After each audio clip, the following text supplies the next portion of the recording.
We're here because free speech is under attack. We're here because people are being convinced that socialism works. We're here because people are being judged guilty until proven innocent. We are fighting back with facts. This is not a safe zone, so buckle up, Buttercup. This is the raw, naked truth.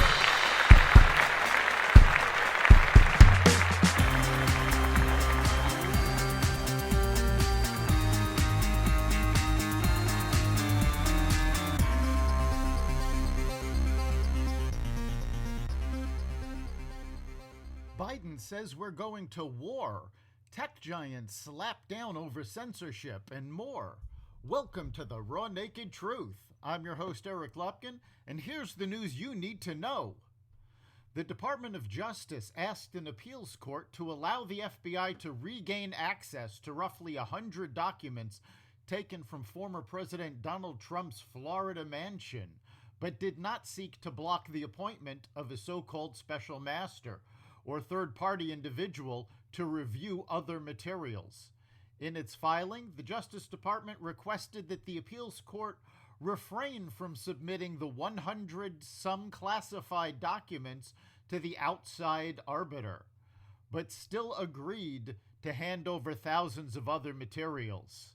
The department's ask arrives after Justice Aileen Cannon last week granted Trump's request for a special master and forbade law enforcement agencies from accessing the thousands of seized documents under investigative circumstances until the special master review has finished.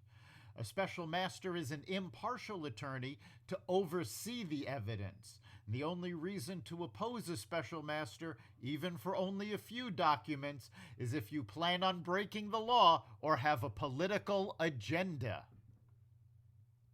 Joe Biden stated in a 60 Minutes interview that the United States would send troops to defend Taiwan if China invades.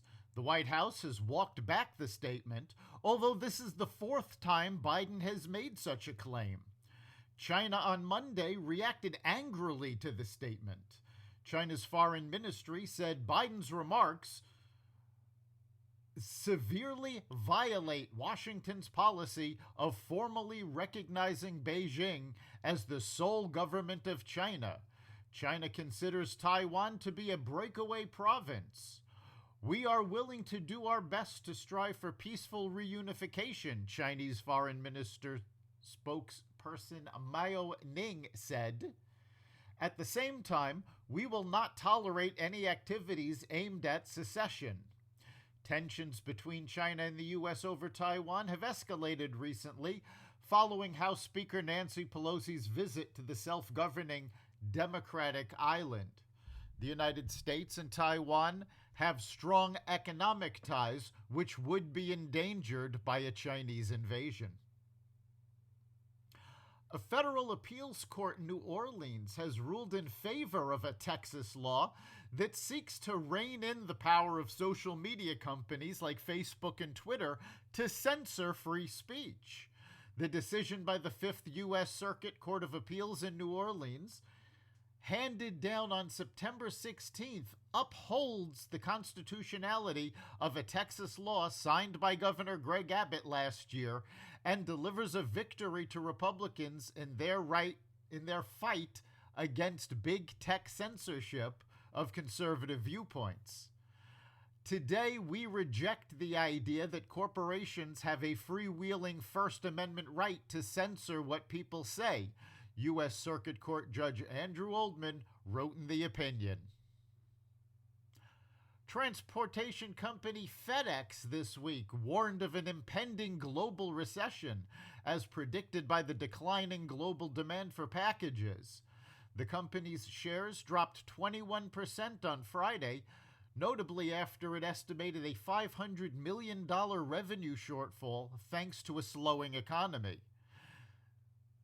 These numbers don't portend very well, FedEx CEO Raj Subramanian replied when asked if the decline in company profits suggested a recession was imminent. To address its financial woes, the company is reducing flights, temporarily grounding aircraft, cutting staff hours, delaying certain hiring and closing 90 FedEx office locations, in addition to 5 corporate offices.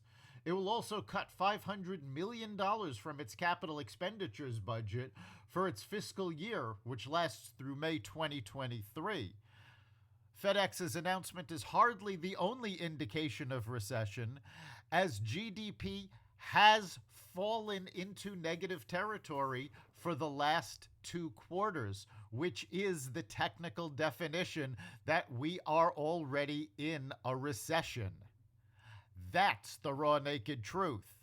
You can catch every episode of The Raw Naked Truth at xvadio.com/podcasts, the Apple Podcasts app, Google Podcasts, Spotify, iHeartRadio, Stitcher, Amazon Music, Audible, and other platforms that respect freedom of speech. We'll see you next time.